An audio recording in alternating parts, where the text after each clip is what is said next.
Samsung has been on a launch spree this year and we already have a lot of phones from Samsung in the budget and the mid-range segment.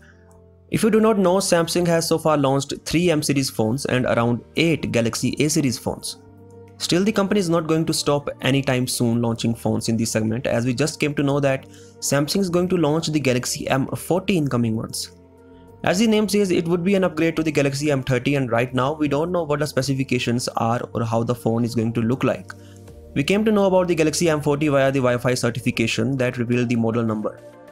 Still, talking about what we can expect from the Galaxy M40, there would definitely be a triple camera setup on the rear. This is because of the fact that the Galaxy M30 has a triple camera setup, so I do not think that Samsung would go for less than 3 rear cameras on the Galaxy M40. As always, there will be a normal camera, an ultra-wide angle camera, and a third depth sensor.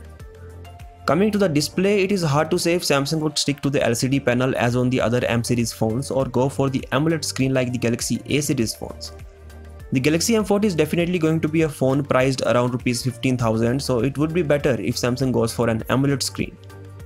The screen would most probably be an Infinity U or Infinity V, because we just cannot expect a hole punch or a notchless Infinity display from Samsung in this segment. One thing that makes the Galaxy M series phones so interesting is the battery size. The Galaxy M20 and M30 both have 5000 mAh battery, and we hope that the Galaxy M40 would also feature the same huge battery underneath. The phone would definitely have fast charging via USB Type-C port, because the same is present on the Galaxy M30 as well. Now let's talk about the processor.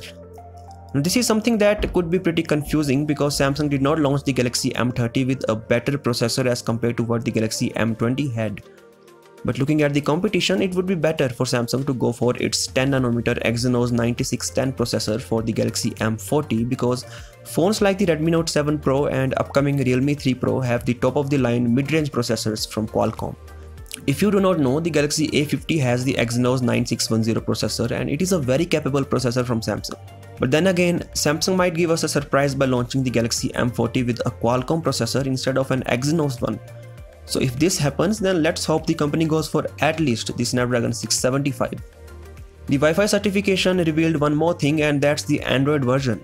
So the Galaxy M40 would launch with Android 9 Pie running out of the box with One UI on top. Looking at the competition from brands like Xiaomi, Realme, Honor, etc., it would be better if Samsung goes for an extremely aggressive pricing for its Galaxy M40.